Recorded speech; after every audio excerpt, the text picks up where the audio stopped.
Jr. has faced harsh criticism for launching a bloody drug war in his country. Over the past year, thousands of people have been killed. Reports of over 5,000 drug-related deaths. The poor have been mostly affected by the campaign. Police operation. Tatapulungan ako. Nagagabuhay. So that you understand that this Duterte is the killer. Nabawal po ba tayo? Far from it actually, I'm trying to preserve my Ang respect. ilagay sa kamay mo, ang hustis niya.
Kagalang-galang na Padre Cura, Father Ruel, ang mga kapatid kong pari, si Father Bong Sarabia at si Father Mads Picardal,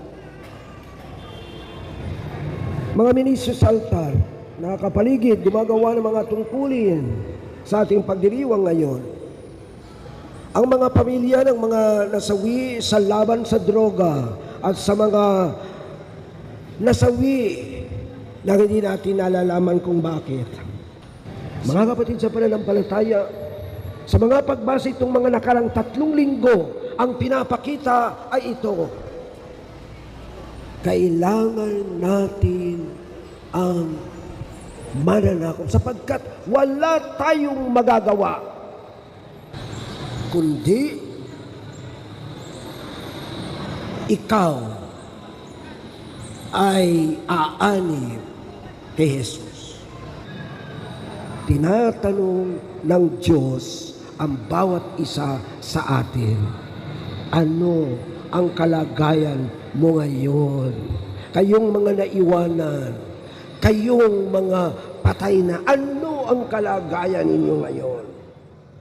Ayaw ng Diyos ang mga pamamaraan ng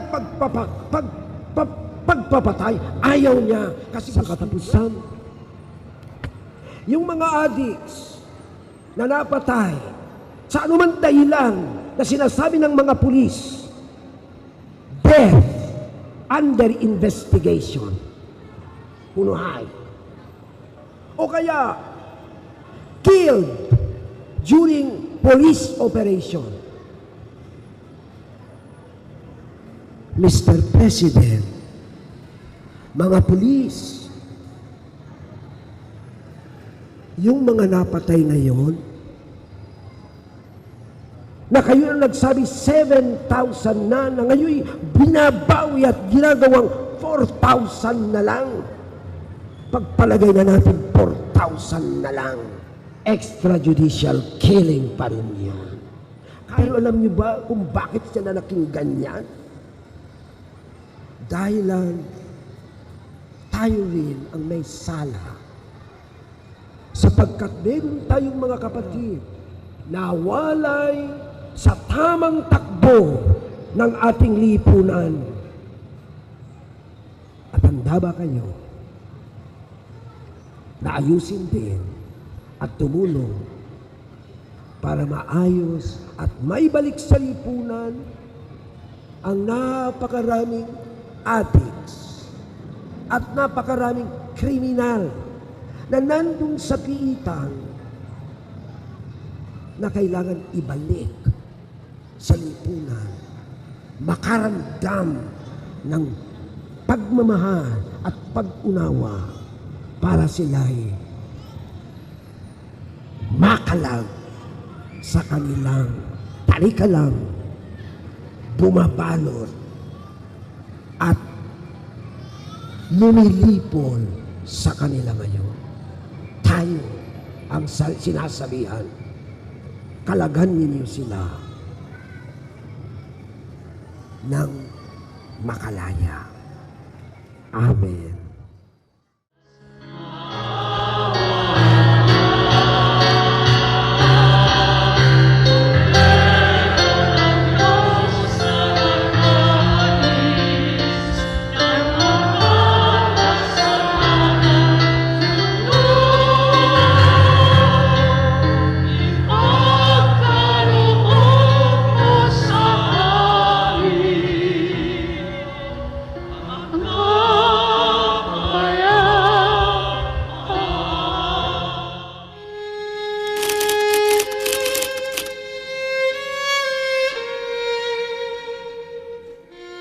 Reading of the Hema statement in different dialects.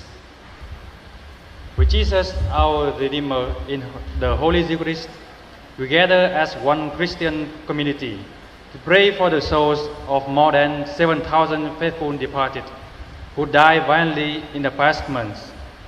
It's our way to showing our support for the victims' families and to call on authorities to stop the killing in our land. Kaisa ni Maria, ang ating ina ng liwanag, kami ay nangangakong maging bukal ng liwanag at buhay sa pamamagitan ng paggawa ng pangkatawan at pang-espiritual na gawain ng awa. Among gisaad na kami mamahimong tinubdan sa kahayag o kinabuhi, pinaagi sa pag-alagad o korporal o espirituhanon nga buhat sa kaluoy. Kita andam nga mubalda o musanong ngadto sa dinaliang mga panginahanglan sa atong mga igsuon. Handa kami magtublag kag magsabat sa mga kinahanglanon sang amon isikataw. Amon ginapahayag ang amon pag-ako nga manging tagapagbantay sang amon mga utod sa amon parokya kag institusyon. Berhen sang Guadalupe, dagapangapin sang kabuhi, igampo mo kami. Lawas kag dugo ni Kristo, maluoy ka sa amon.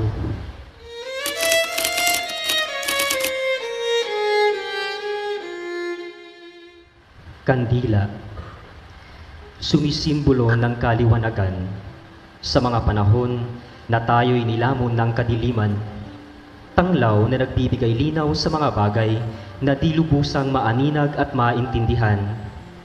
Init ay hatid na sa atin ay umayakap sa panahon na ang puso'y nanlamig dahil sa kasakiman, puot at galit. Isang paalala na ang Diyos ang ating tanging liwanag. Hatid niya'y pantay na init na pagmamahal, anuman ang antas ng ating pagkatao. Isang paanyaya na naway bilang kawangis ng Diyos ay magsilbi din tayong liwanag para sa iba. Tinapay, sumisimbolo ng kasimplihan. Bagaman sa kabila ng kanyang pagiging payak, ay may malaking kabuluhan sa araw-araw na biyaya ng buhay. Nagagawang busugin ng ating sikmurang kumakalam at siyang pinagmumula ng lakas para sa nangihinang kalamnan, nang sa gayon ay maipagpatuloy ang paglalakbay sa mundong binabalot ng kapighatian. Isang paalala na ang salita ng Diyos ang siyang tinapay ng ating kaluluwa. Naway ang salita ng Diyos ang siyang maging lakas nating lahat at maging pundasyon ng moral na pag-iisip, nang sa gayon ay maging malinaw sa ating kaisipan at puso kung ano ang tama at mali sa pananaw ng Diyos. Naway sa gabay ng Diyos ay maging tinapay din tayo para sa ibang nagugutom sa atensyon, sa pagmamahal, sa pag-unawa, at kapatawaran. Lila na tela. Sumisimbolo ng pagkakaisa. Bawat mumunting hibla na pinagtatagpi-tagpi, nabuo ang matibay na tela. Lila naman ang siyang kulay ng pagluluksa, hagulgol ng mga nagmamakaawa, sigaw ng mga naghahanap ng karapatang magbago, hiyaw ng mga naghihirap na mas lalo pang pinahihirapan, tila lamig ng yebeng nanghihimasok sa butot kalamnan hanggang sa maparalisa. Iba't iba man ang ating pinagmulan, iisa ang ating pinaglalaban. Krus, simbolo ng pagmamahal at kaligtasan na binigay ng Diyos para sa ating lahat. Simbolo ng tagumpay na sa pamamagitan ng kamatayan, tayo'y muling naging kaisa ng Diyos Ama. Larawan ng katapangan at mensahe na ang pasakit ay hindi parusa, bagkus ito'y grasya na siyang magtutulak sa atin para mas lalo tayong lumapit sa Panginoon. Si Jesus ay bukas palad na nag-iimbita na tayo'y dapat kumapit sa Kanya, tumayo at ipagpatuloy ang paglalakbay sapagkat sa dakong unahan, naghihintay ang sikat ng ginintuang araw na dapat ay ating masaksihan. Tayo'y magtatagumpay.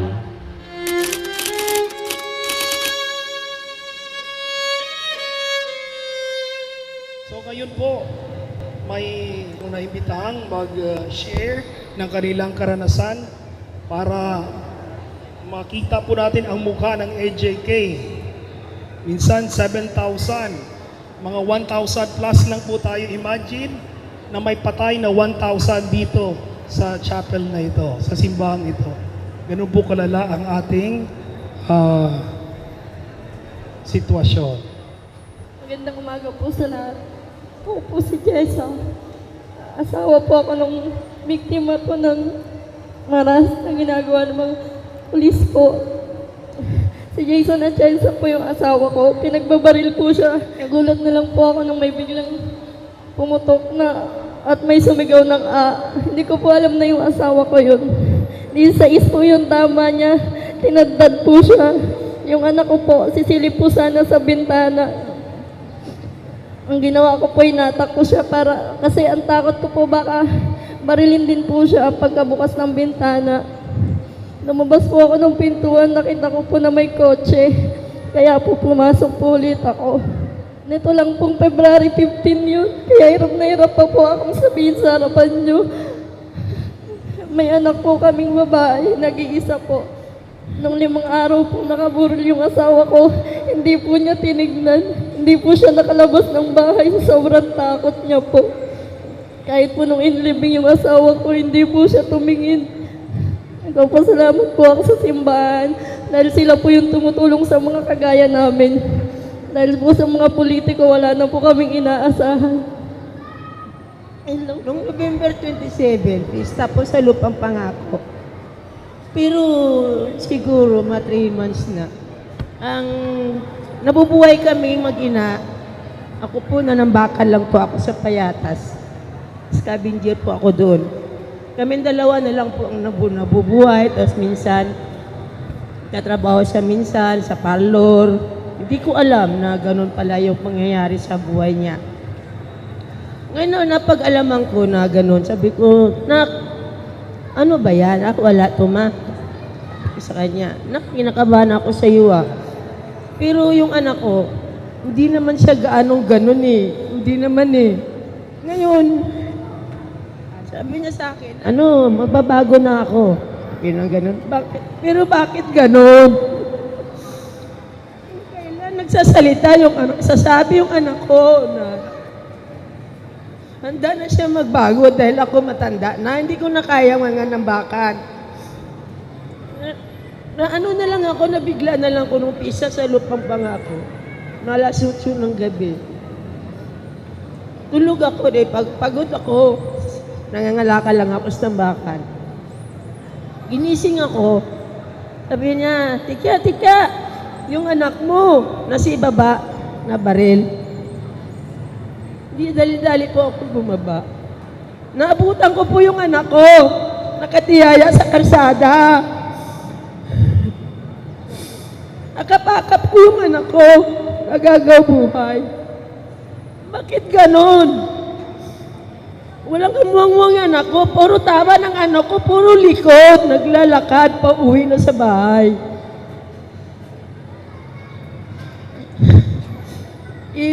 Ngayon po, dalawa na lang kami sa bahay. Ako na lang po, pinagpatuloy ko na lang po ang buhay ng sarili ko sa pamamagitan lang po sa tambakan. Kung sino man kako yung kumato sa anak ko, isa sa Diyos ko na lang po siya. Ay, Diyos naman eh. Salamat po. Sa lahat, ako po'y nawalan ng ina, kapatid, at hipag. Nandun po ako nangyari yun. Panahon ng December 2016, Talagang massacre. Nagiging po ako nangyari na yun sa loob ng bahay. Nang ilang minuto lang po, may dumating po na nakamotor. Nagulat po ako na may narinig po ako ng isang puto.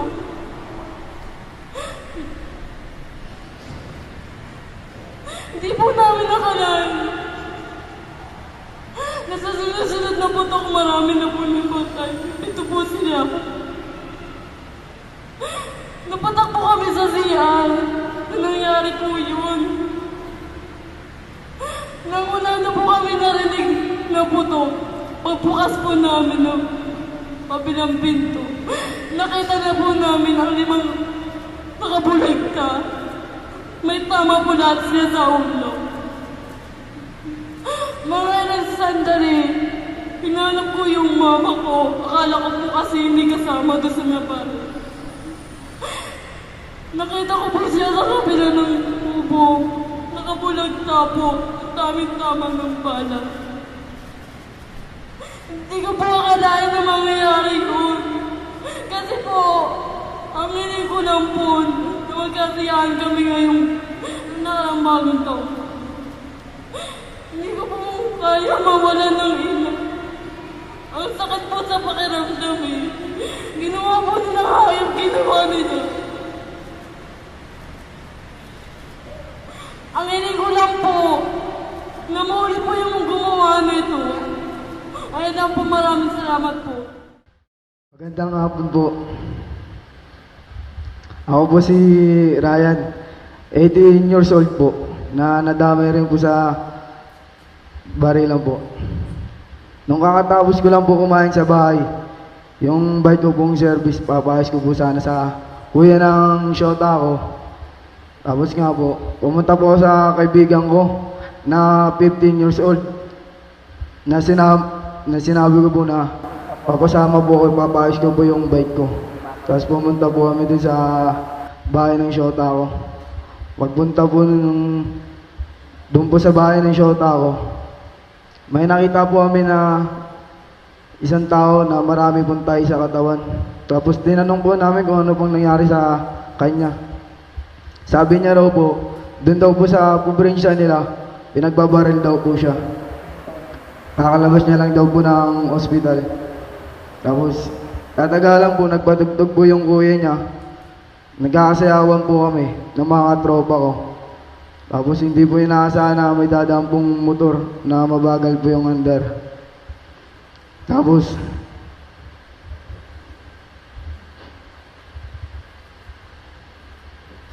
Tapos, yun nga po, pinagbabaril po kami ng mga nakakatalikod po kami.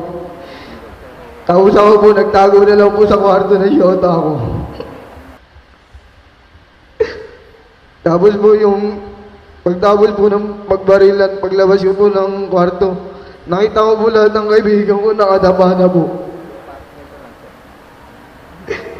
Nadamay din po yung shota ng nanay ko, tsaka yung girlfriend ng ate niya. Masakla po. Yung dalaga po, buntis pa po yun eh. Namatay po.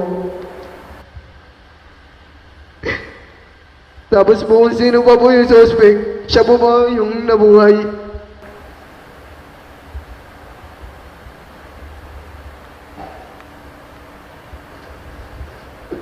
Nung nangyari po nung Disyembre ng 28, nagtatrabaho pa po ako nun eh. Kaya nga hindi po ako makapagtrabaho dahil di po sa ganito. Minsan nga po, hirap makakain, hirap din po makatulog. Dahil nga po sa mga naalala.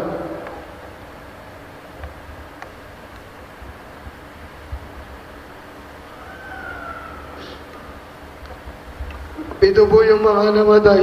Isang matanda, isa pong dalaga. Tapos 2 binata. Tapos isang 15 years old, 2 16 years old.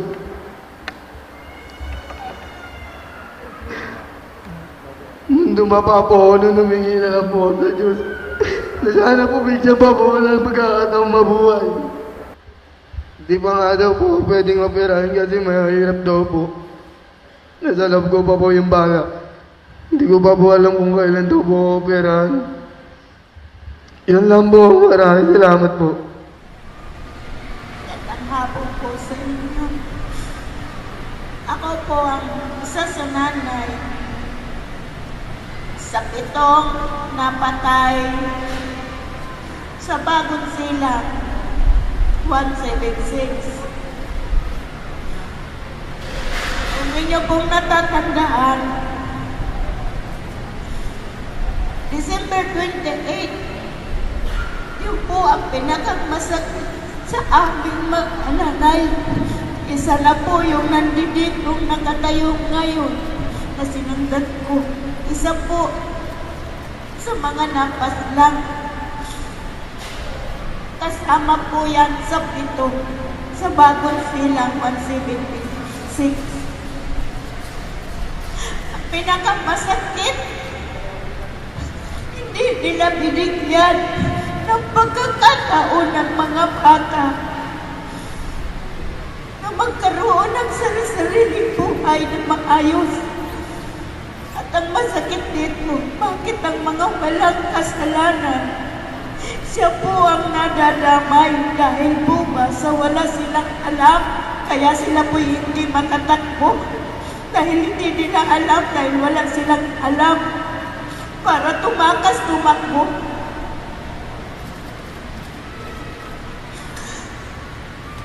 Napakahirap isipin na sa isang iglap lang mawawala ang isa sa mga anak mo.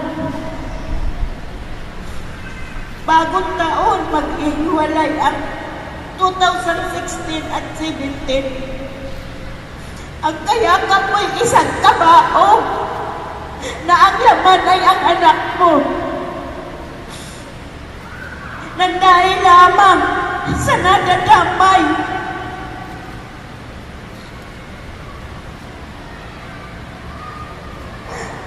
Masama po sa loob ko, ngunit wala akong magawa. Kaya nga po ngayon, ang hinihingi ko na lang, ang kami ko na lang hiling kay Ama, kung sino man po ang may mga kagagawa nito, ay siya na po ang bahalang magparusa. Katulad po ng sinabi ko, na hindi po namin kilala kung sino sila. Ngunit si Ama ay siya po ang tunay na nakakakilala. Katulad din po ng sinabi ko,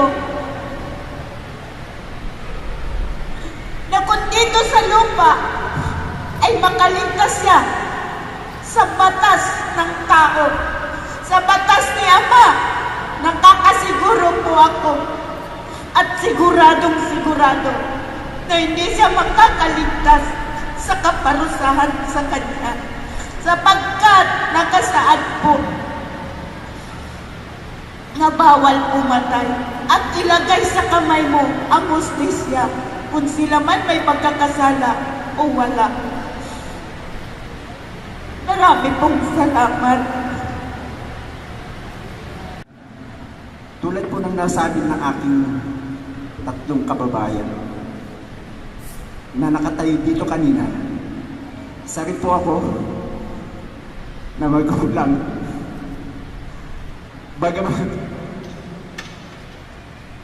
Bagamat buhay po aking anak. Hindi ko na rin po masabi kung hanggang kailan matatapos ang ganitong klaseng bigati sa aming buhay. Bagamat buhay po ang aking anak, hindi po sapat yun para ako maging maligaya, sapagkat hindi ko maramdaman wala siya sa aking tabi. Alalang-alala ang mga kapatid niya dahil survivor ang aking anak. Hindi man siya napas lang ng mga oras sa panahon na yun. Subalit, walang kasiyahan para sa amin sapagkat napakalayo niya.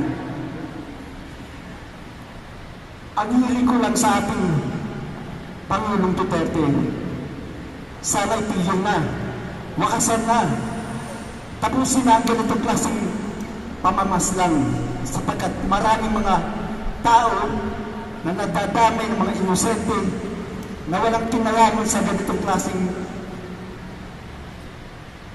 pamamaril.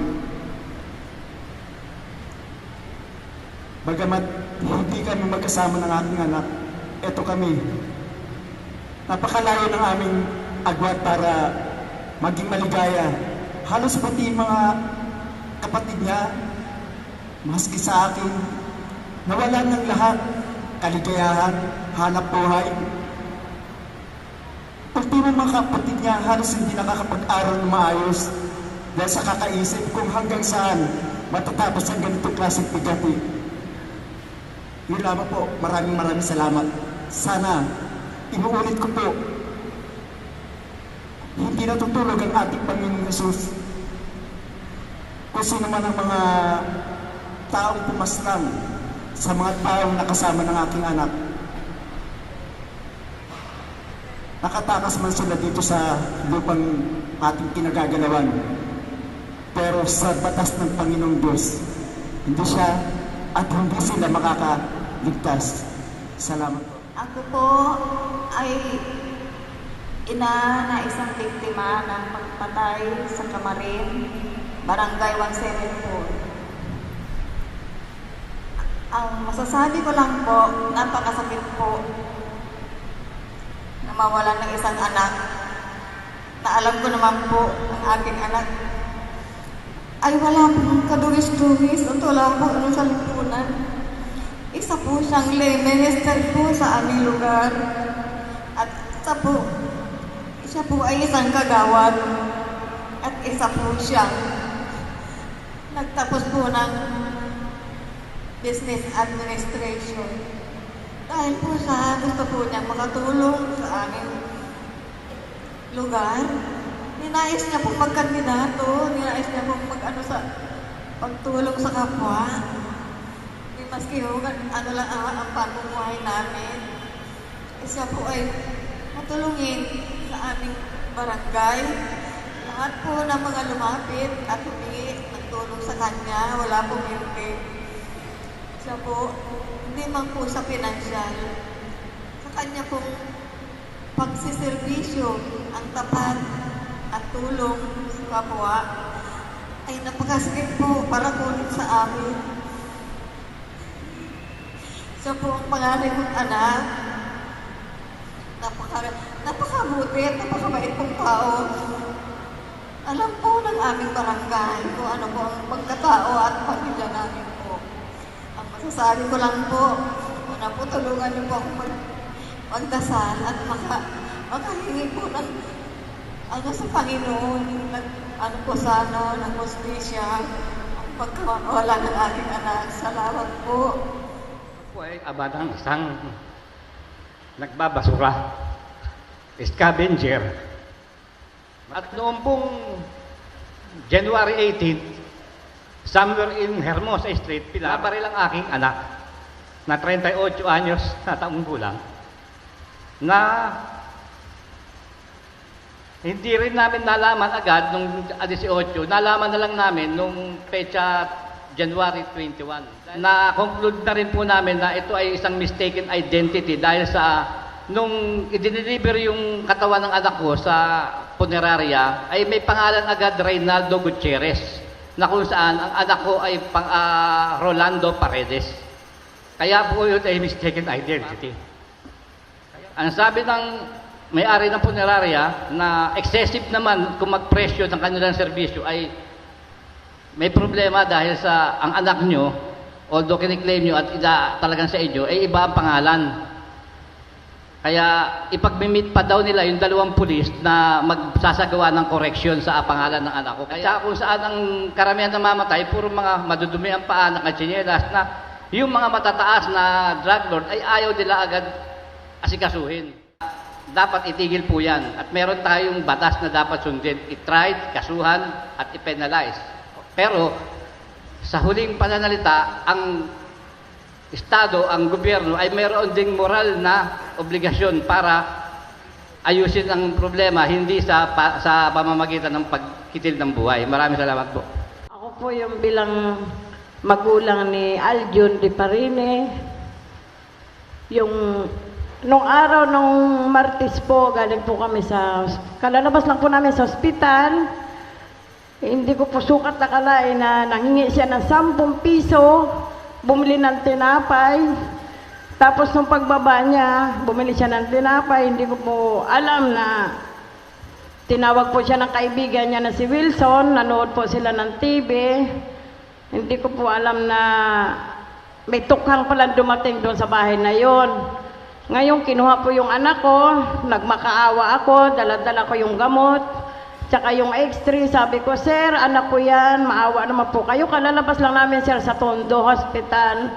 May sakit po yan, sir, sa baga. Pero anong sabi sa akin ng mga bonet? Wag nang daw akong magpanik dahil ibabalik naman daw nila yung anak ko. Nung binalik po nila yung anak ko, patay na po ngayon. Ang inihiling ko lang po sa mahal na presidente, sana po, inaano naman niya na ang pangako na sukpuin niya yung droga. Sana naman po, yung wala pong alam, wag na lang pong patayin. Yung may alam po, yun na lang po ang sukpuin niya. Kasi kawawa naman talaga yung mga anak ko walang kasalanan. Hindi po talaga adik dahil ako nagtatrabaho sa Youngstown para makakain kami. Tapos yun lang pala ang dahilan na papatayin lang nila na walang kasalanan. Yun lang po. Ako po si Emily Soriano, Gababos Silang. Ang aking anak po, isa pong estudyante. Sinama lang po siya ng kaibigan na sinundo sa bahay para makadalaw lang po sa kaibigan. Sangad po ng anak ko sumama sa kanyang kaibigan. Bandang alas 8 po, nakarinig na lang po kami ng putok na ang anak ko po ay isa raw po na napatay doon. Napakasakit po sa akin ang mga hindi ko po matanggap. Sa 7 po namatay, ang anak ko po yung isa doon. Kaya hanggang ngayon po, humihingi po ako ng tulong na mahuli po talaga kung sino po talaga yung pumatay ng mga bata. Yung mamang po. Ang naganap po doon sa Lamcota, Barangay Concepcion, noong magbagong taon na isa napakasakit, magbagong taon, matagal na po namin nagkakaroon ng ng paglalaban sa korte tungkol sa nasabing lupain. Ang masakit, ang barangay, ang mayor ay walang tulong. At nung pong gabing iyon, nagulat na lang kami, may pumasok na tao at biglang pinagbabaril yung anak ng ating leader, yung presidente ng Pamako, doon sa Lamcota, Barangay Concepcion. Si Mama Lita sana ang target, pero yung anak niya ang nabarel na isa, at yung 4 na walang kamuwang-muwang doon ay nabaril din. Andito po sila para makiisa. Salamat nga po at may ganito, kasi wala na kami mapagsusumbungan. Yung namatay na si Ricardo Barrera ay biglang inilagay sa narco list ng barangay. Wala na nga silang naitulong. Pinalabas pa nila na isang addict or puser, si Ricardo Barrera. Kaya wala na kami mapagsusumbungan. Saan kami magsusumbong? Sa barangay? Sa lokal? Kasi halos sila na yan. Kaya nung malaman namin na mayroong gaganapin nga ganito sa simbahang ito, nagpapasalamat kami. Dito kami dudulog. Hindi na namin maintindihan ang hustisya nito.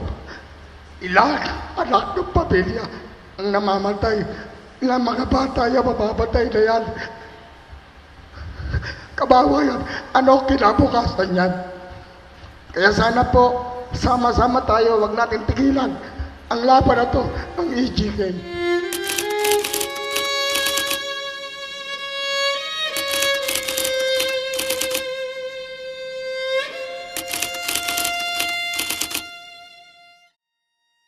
Inibita na natin yung mga pamilya ng mga EJK dito po lumapit sa harap ng picture ng inyong pamilya habang bi-bless po ni Bishop.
Network Against Extrajudicial Killing. Magpapakuha po tayong lahat.